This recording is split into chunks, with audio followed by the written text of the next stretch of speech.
Welcome back to the Finca. Welcome back to our Sunday video on self-sufficiency and growing things. Yes, a beautiful autumn day and the sun's shining, 22 degrees. We've been doing a series, Sharon just said, on growing things in a semi-desert, arid climate, which isn't without its challenges, and most of our videos have been focused on, not most, a lot of them have been focused on dealing with the challenges. Yes. Extreme heat in the summer, extreme heat, extreme lack of water. Yes, but in this video we're going to be looking at the positives. Yes, and there are many.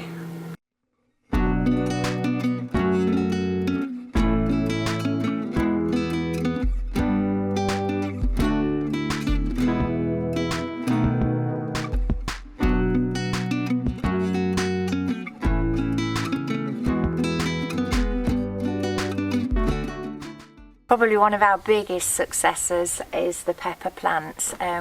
We managed to overwinter these because we do, although it does get cold and we do get the occasional frost, we get so many days like this and these just keep producing. I mean, it's November and we've still got loads of peppers, if you can see, big ones.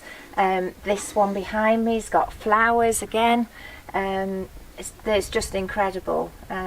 Certainly very fortunate because they'd be gone by now in the UK. We've got one remaining melon. We've left it to ripen in the sun. It's not very big, but it's amazing at this time of the year to still have that. And ginger behind me. This has sprung up, must have been left over from the ginger that we grew last year in the compost. We've never had it get so big and we've never had it flower before. If you can see the flower there, we've looked it up. It just means that it's super happy, not that it's gone to seed or anything.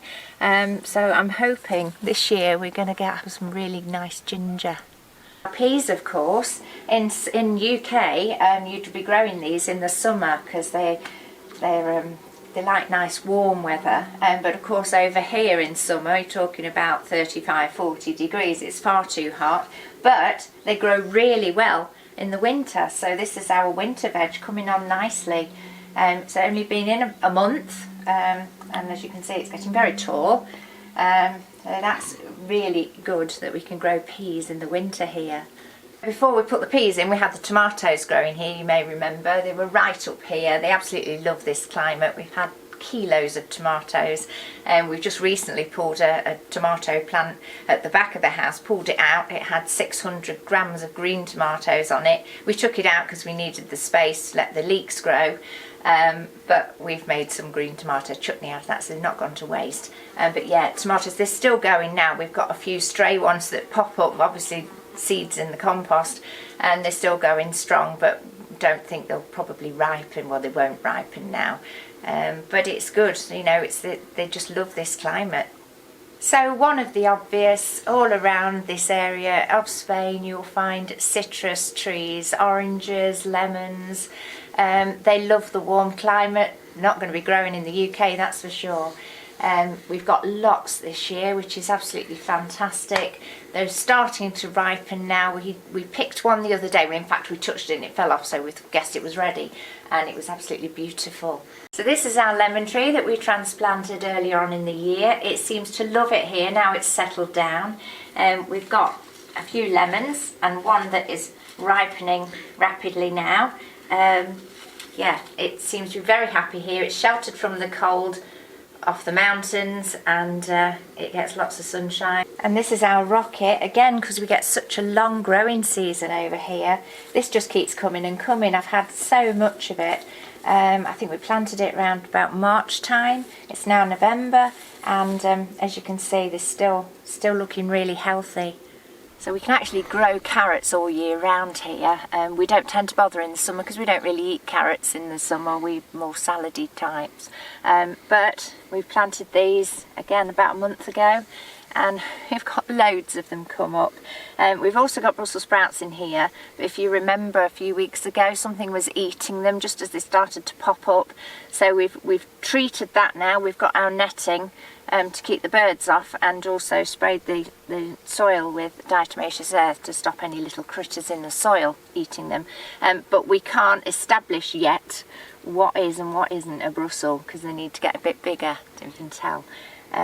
But yeah, they last year we did lose our Brussels, and we planted some more about this time, and they didn't work. It was a bit too late.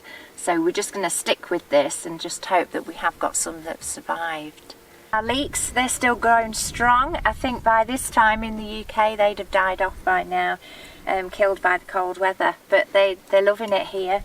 It doesn't get too hot. We don't get much sun at the back of the house, but enough to keep them warm. The basil, well, what can I say? It grows like a weed. It absolutely loves it here in the courtyard. It is starting to flower now, so going to seed, but we just left it last year and it popped up again in the spring. It's still perfectly edible as it is at the moment. It smells absolutely gorgeous.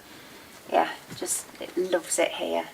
A lot of people have been asking about Tilly as well in the comments. She's here. You help out when you can, don't you? You help out when you can. You're all wet and horrible. She just had a drink. So yes, many things that thrive here. One of them are capers, and we've got caper bushes just growing wild all around the place. Amelia's actually, when they die off, Amelia actually just chops them right back, because that helps them come back stronger next year. The pomegranates, again, winter, November, we leave them on the tree. They get riper and riper. When they get too ripe, they'll fall off, but we pick them before that. We find that's the best way to keep them long term. Our Nispero, you're right, Till. Our Nispero has got tons and tons of flowers on it this year, which means it's got tons and tons of fruit coming. It didn't do so well last year after the wasp. It didn't do so well last year because a frost got it and it was a very young tree, but this year it's a year older and it's our favourite early season fruit, so hopefully this is why I never work with children and animals, isn't it? So we're hoping for some good things from that this year as well. Another thing that loves it here are the olives. These are going to be ready for picking in probably 3 or 4 weeks, so I want to trim all the land and the grass underneath them, because we put nets on the floor and then use a little machine to knock them off. Do you mind? Crazy dog. So the mats need to lie flat on the floor, because with all this grass and stuff underneath them, it's not conducive. So that's another job on the list.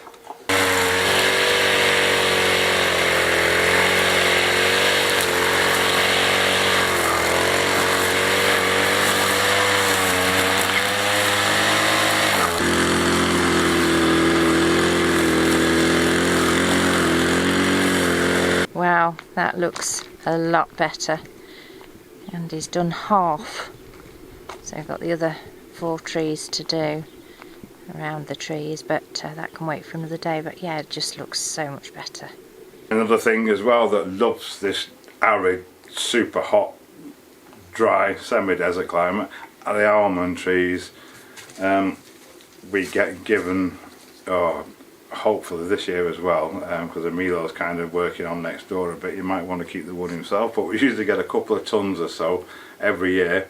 I need to get the rest of last year's chopped up, because I've still not done it yet, to make way and leave space for hopefully what we're going to get this year. So that's another job on the list.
course, the asparagus is another thing that does seem to be quite happy here as well.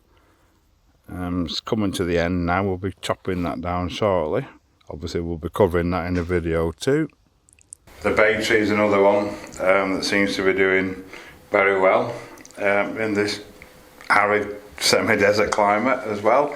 The plum tree also, we've pruned that down a little bit, but we'll be giving that a proper pruning and doing a video on pruning fruit trees as well in the future. And of course strawberries. These have been giving fruit all year. If you can see, there's one down there, a couple on the front there, only little, but then it wasn't even supposed to do anything this year. I don't know if you can hear the goats in the background, the bells, they seem to do alright. They're over there somewhere. They seem to do alright in the heat as well. Potatoes as well, we're always planting potatoes, constantly planting them, harvesting them, doing really well. Again, we've done videos on best places to grow them regarding the heat and the sunshine and shade and that. But yeah, another thing that seems quite happy in the right conditions. There you have it, some of the positives of living in an arid semi-desert climate. And we also forgot to mention, of course, figs and vines, very, very popular in this area, grow really well. Yes. Yeah, so it's not all bad. Yes, now you can grow absolutely tons and tons of things. Some things require special attention in the boiling hot of summer and a bit of watering from time to time. We cover those in separate videos. Yes. So if you do fancy growing stuff in this climate, it's fantastic. The main benefit, I think, is the length of the growing season. Yeah. It's like almost 9 months. Yeah, must be. Of the year. Well, we're still growing winter as well. Yeah. So yeah, all year round basically. Yeah, Fantastic. given the right thing. So stay tuned in. Yes. And on that note, thank you for watching. Hope you found it interesting. Thanks to all our subscribers, and we'll see you next time.